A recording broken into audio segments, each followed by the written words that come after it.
Class BSc first year और BSc BEd second year यानी कि इंटीग्रेटेड सेकेंड ईयर के लिए हमारा आज का जो टॉपिक चल रहा है वो है प्रतिस्थापन अभिक्रिया। क्या है? प्रतिस्थापन अभिक्रिया, सब्स्टिट्यूशन रिएक्शन हम कर रहे हैं जिसका हमने एक पार्ट कर लिया। प्रतिस्थापन अभिक्रिया के अंदर नाभिक स्नेही प्रतिस्थापन अभिक्रिया चल रही है और जिसका फर्स्ट पार्ट था SN1 या एकाणुक नाभिक स्नेही प्रतिस्थापन अभिक्रिया कंप्लीट हो गया। अब हम सेकंड पार्ट की तरफ जा रहे हैं और जो है द्विअणुक नाभिक स्नेही प्रतिस्थापन अभिक्रिया या फिर इसको बोला जाता है by molecular nucleophile substitutions reactions. ठीक है ना। अब देखो ये जो रिएक्शन है वो बिल्कुल एक तरीके से इसके विपरीत ही होती है। ये जो अभिक्रिया है वो 2 स्टेप में होती है, लेकिन ये जो रिएक्शन है वो एक ही स्टेप के अंदर कंप्लीट होती है, एक ही स्टेप के अंदर कंप्लीट होती है। अब देखो हमारे पास यहाँ पर क्या ले रहे हैं हम, एल्किल हैलाइड ले रहे हैं। ठीक है। और यहाँ पर हमारे पास क्या है, नाभिक स्नेही। ये तो क्या है, नाभिक स्नेही, और ये क्या है, एल्किल हैलाइड। क्या है, एल्किल हैलाइड। अब देखो अब एल्किल हैलाइड यहाँ तो अटैक कर नहीं सकता, क्योंकि अब देखो मैं यहाँ अटैक करवाऊं तो ये भी तो नेगेटिव वाला है, ये नेगेटिव वाला, ये प्रतिकर्षित हो जाए, ये प्रतिकर्षित रिएक्शन नहीं होगी। इसलिए इस रिएक्शन के अंदर न्यूक्लियोफाइल जो होता है वो पीछे से अटैक करता है। और ये जो रिएक्शन है वो स्लो स्टेप के अंदर होती है। स्लो स्टेप या मंद पदी क्या होता है, वेग निर्धारक पद होता है। इसके अंदर क्या होता है कि यहाँ तो क्या था, Cl निकल गया और कार्बोकेटाइन बन रहा था, लेकिन यहाँ ऐसा नहीं होता। यहाँ पर एक ऐसी अवस्था बनती है जिसके अंदर Cl धीरे धीरे कार्बन से बंध तोड़ता जाता है और OH कार्बन के साथ धीरे धीरे बंध बनाता जाता है और उस अवस्था को बोला जाता है संक्रमण अवस्था, ट्रांजिशन स्टेट। अब देखिए ये OH धीरे धीरे इस कार्बन के साथ बॉन्ड बनाने की कोशिश कर रहा है और ये Cl धीरे धीरे इसके साथ बंध तोड़ने की कोशिश कर रहा है और ये 3 बॉन्ड हैं इसके। और एक ऐसी अवस्था जिसके अंदर कुछ बंध बने हुए होते हैं या बन रहे होते हैं, कुछ बंध टूट रहे होते हैं, उस अवस्था को बोला जाता है संक्रमण अवस्था। क्या बोला जाएगा, संक्रमण अवस्था, या फिर इसको बोला जा सकता है ट्रांजिशन स्टेट। क्या बोला जा सकता है, ट्रांजिशन स्टेट। अब देखिए फिर फास्ट रिएक्शन होती है यहाँ पर, और फास्ट रिएक्शन होने के दौरान ये Cl बाहर निकल जाता है, निकाल दिया हमने, और ये बॉन्डिंग इस तरीके से होती है और इसके साथ OH जुड़ जाता है। पीछे से अटैक कर रहा है तो पीछे ही जुड़ेगा। अब देखिए यहाँ पर मैं ये बोल रही हूँ कि यहाँ पर D क्रिया कारक भाग ले रहा है और D का उल्टा क्या होता है, L होता है। अपने दर्पण प्रतिबिंब बनाएं तो इस तरीके से बनाते हैं। ये कार्बन, यहाँ Cl है तो ये बनाएंगे तो यहाँ जाएगा Cl, ये D होगा तो ये क्या हो जाएगा, L हो जाएगा। इस चीज को हम स्टीरियो केमिस्ट्री वाले चैप्टर के अंदर पढ़ेंगे भी। अब देखिए ये क्या बना रहा है, L उत्पाद बना रहा है। क्या बना रहा है, L उत्पाद बना रहा है। जब D क्रिया कारक भाग लेता है और L उत्पाद में चेंज होता है तो उसको बोला जाता है बाल्डन प्रतिपन। क्या बोला जाता है, बाल्डन प्रतिपन।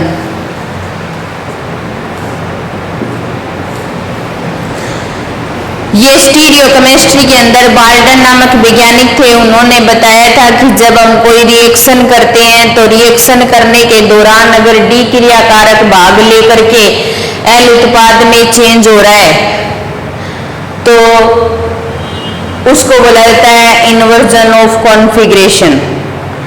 कॉन्फ़िगरेशन का मतलब होता है विन्यास, विन्यास, और इन्वर्जन का मतलब होता है प्रतिपन। विन्यास का क्या हो रहा है? प्रतिपन हो रहा है। विन्यास क्या हो रहा है? उल्टा हो रहा है। तो इसलिए इसको बोला जाता है बाल्डन प्रतिपन। उस वैज्ञानिक का नाम से इसका नाम पड़ गया बाल्डन प्रतिपन, जो किसको शो कर रहा है? इन्वर्जन ऑफ कॉन्फ़िगरेशन को शो कर रहा है। डी क्रिया कारक भाग लेकर के एल उत्पाद में चेंज हो गया। अब इसकी अभिक्रिया कोटि निकालें तो ऐसे निकालेंगे, अभिक्रिया वेग बराबर के, और यहाँ पर OH नेगेटिव और Cl, ये दो रिएक्टेंट भाग ले रहे हैं तो अभिक्रिया कोटि कितनी आ जाएगी? 2 आ जाएगी। इसीलिए इसे क्या बोला जाएगा? द्विवर्णुक नाभिक स्नेही प्रतिस्थापन अभिक्रिया, बाइमोलिकुलर रिएक्शंस। क्यों बोला जाएगा? क्योंकि इसकी अभिक्रिया कोटि कितनी आ रही है? 2 आ रही है, इसलिए द्विवर्णुक नाभिक स्नेही प्रतिस्थापन अभिक्रिया होगी। स्थायित्व का क्रम देखेंगे तो स्थायित्व के क्रम के अंदर जो SN1 रिएक्शन है उसके विपरीत हो जाएगा, विपरीत हो जाएगा तो CH3 एक्सिस को ज्यादा अच्छे से शो करेगा। फिर 1 डिग्री एल्किल हैलाइड, फिर 2 डिग्री एल्किल हैलाइड, फिर 3 डिग्री एल्किल हैलाइड। अब बात यहाँ पर ये आती है कि जो SN1 रिएक्शन है उसमें तो 3 डिग्री एल्किल हैलाइड इस रिएक्शन को ज्यादा फास्ट शो करता है, ज्यादा अच्छे से शो करता है, लेकिन SN1 में ऐसा क्यों है? 3 डिग्री सबसे कम शो कर रहा है स्थायित्व के क्रम को, ऐसा ही क्यों है? ऐसा इसलिए होता है क्योंकि इसके अंदर तो क्या बनता है? कार्बोकेटाइन। तो कार्बोकेटाइन हम पढ़ कर आ चुके हैं इसी चैप्टर में कि 3 डिग्री कार्बोकेटाइन सबसे ज्यादा स्टेबल होता है, तो 3 डिग्री एल्किल हैलाइड इस रिएक्शन को ज्यादा अच्छे से शो करता है। लेकिन यहाँ पर क्या बन रही है? संक्रमण अवस्था बन रही है, और संक्रमण अवस्था बन रही है तो इस दौरान अगर हम इन 3 बड़े ग्रुप को यहाँ लगाएं, हम जबरदस्ती क्या करें? 3 डिग्री एल्किल हैलाइड को लेकर के रिएक्शन करवाएं तो ये संक्रमण अवस्था के दौरान ये बड़े बड़े ग्रुप CH3, CH3, CH3 3 बड़े ग्रुप है वो यहाँ अच्छे से व्यवस्थित नहीं हो पाएंगे, और अच्छे से व्यवस्थित नहीं हो पाएंगे तो क्या उत्पन्न हो जाएगी? त्रिविमीय बाधा उत्पन्न हो जाएगी। क्या हो जाएगी? त्रिविमीय बाधा उत्पन्न हो जाएगी। उन बड़े ग्रुप्स को हम सही तरीके से व्यवस्थित नहीं कर सकते, और त्रिविमीय बाधा को बोला जाता है स्टेरिक हिंड्रेंस। स्टेरिक हिंड्रेंस की कंडीशन पैदा हो जाएगी। इसलिए यहाँ संक्रमण अवस्था के अंदर 3 बड़े बड़े ग्रुप को हम व्यवस्थित नहीं कर सकते, इसलिए इनके स्थायित्व का ये क्रम हो जाएगा। इस तरीके से हमारी नाभिक स्नेही प्रतिस्थापन अभिक्रिया कंप्लीट हो जाती है, जो 2 प्रकार की है, SN1 और SN2। SN1 के अंदर कार्बोकेटाइन बनता है, उसके अंदर संक्रमण अवस्था बनती है, ये 2 स्टेप में होती है, ये एक ही स्टेप के अंदर कंप्लीट होती है। यहाँ पर रेसिन मिक्सचर बनता है, वहां पर क्या बन रहा है? इन्वर्जन ऑफ कॉन्फ़िगरेशन या बाल्डन प्रतिपन कह सकते हैं। यहाँ अभिक्रिया कोटि 1 ही आ रही है, लेकिन यहाँ अभिक्रिया कोटि 2 आ रही है, और यहाँ पर जो स्थायित्व का क्रम में है 3 डिग्री एल्किल हैलाइड सबसे ज्यादा स्टेबल, फिर 2 डिग्री, फिर 1 डिग्री और CH3X, और यहाँ पर CH3X मेथिल हैलाइड सबसे ज्यादा स्टेबल होता है, फिर 1 डिग्री, फिर 2 डिग्री, फिर 3 डिग्री। तो इस तरीके से इनके स्थायित्व का क्रम ये बन जाता है। इस तरीके से नाभिक स्नेही प्रतिस्थापन अभिक्रिया कंप्लीट होती है। उसके बाद में हम प्रतिस्थापन अभिक्रिया का सेकंड पार्ट करेंगे, इलेक्ट्रॉन स्नेही प्रतिस्थापन अभिक्रिया। क्या करेंगे, इलेक्ट्रॉन्स नई प्रतिस्थापन अभिक्रिया।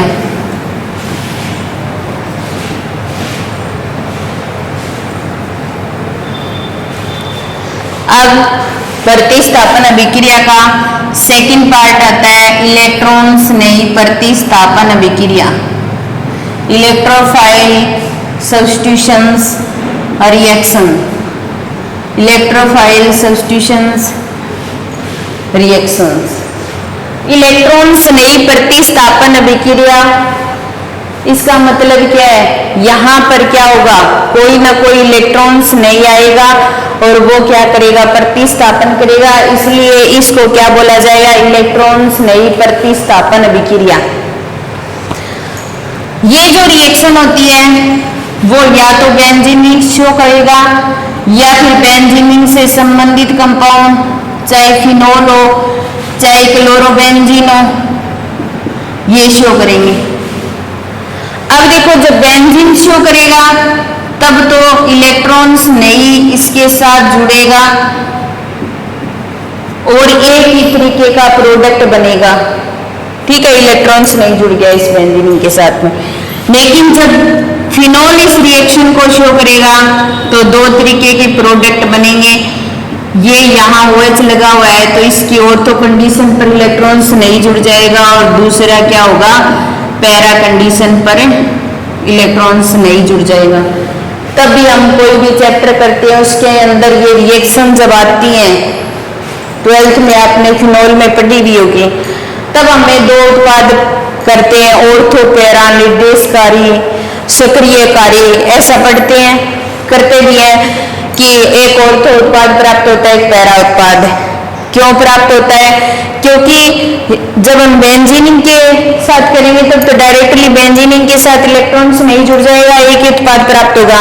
लेकिन फिनोल या क्लोरोबेंजीन की रिएक्शन करवाएंगे तब दो तरीके के उत्पाद प्राप्त होते हैं। वो तो हम चैप्टर के अंदर कर लेते हैं कि हम फिनोल कर रहे हैं तो दो तरीके के उत्पाद और क्लोरोबेंजीन कर रहे हैं तो दो तरीके के उत्पाद बना लेंगे। लेकिन यहाँ पर रिएक्शन जब करवाई जाती हैं तो बेंजीन को लेकर के करवाई जाती हैं तो एक ही तरीके का उत्पाद प्राप्त होगा, एक ही तरीके के उत्पाद की बात करेंगे हम। और बेंजीन या बेंजीन से संबंधित कोई भी कंपाउंड या जो एरोमेटिक कंपाउंड जो होते हैं वो सारे इस रिएक्शंस को शो करते हैं। इलेक्ट्रॉन्स नई प्रतिस्थापन अभिक्रिया जो होती है वो 5 प्रकार की होती है, तो टोटल क्या होती हैं, 5 प्रकार की होती हैं। सबसे पहली आती है नाइट्रीकरण। क्या होती है, नाइट्रीकरण या नाइट्रेशंस बोल सकते हैं अपने, नाइट्रेशन। अब देखिए नाइट्रीकरण के अंदर क्या होता है, एक नाइट्री कारक मिक्सचर होता है।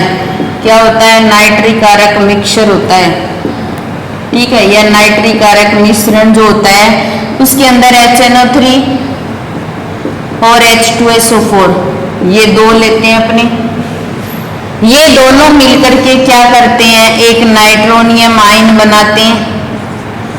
और NO2 पर पॉजिटिव चार्ज होता है तो ये क्या होता है, इलेक्ट्रॉन्स नहीं होता है।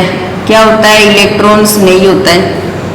ये इलेक्ट्रॉन्स नहीं बेंजीन पर अटैक करता है, उस बेंजीन के साथ जुड़े हुए हाइड्रोजन को ये NO2 ग्रुप प्रतिस्थापित करता है और NO2 क्या है, इलेक्ट्रॉन्स नहीं, और इलेक्ट्रॉन्स नहीं के द्वारा हाइड्रोजन का प्रतिस्थापन कर दिया जाता है। इसलिए इस रिएक्शन का नाम क्या होता है, इलेक्ट्रॉन्स नहीं प्रतिस्थापन अभिक्रिया। अब देखिए ये हमारे पास बेंजीन रिंग है और इस बेंजीन के साथ नाइट्री कारक मिक्सचर की अभिक्रिया करवाएं HNO3 और H2SO4 की, तब इस बेंजीन के ऊपर NO2 जुड़ जाता है और क्या बनता है, नाइट्रोबेंजीन बन जाता है। क्या बन जाता है, नाइट्रोबेंजीन।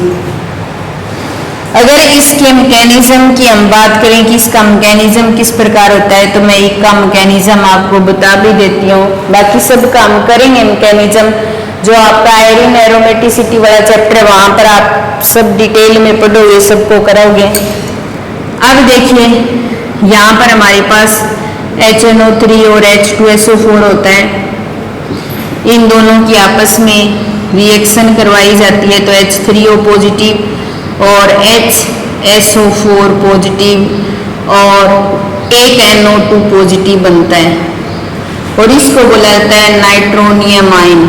क्या बोला जाता है? Nitronium ion. और ये आयन क्या है? इलेक्ट्रॉन्स नहीं है। क्या है? इलेक्ट्रॉन्स नहीं। बेंजीन रिंग पर ये नाइट्रोनियम आयन ही अटैक करता है और अभिक्रिया को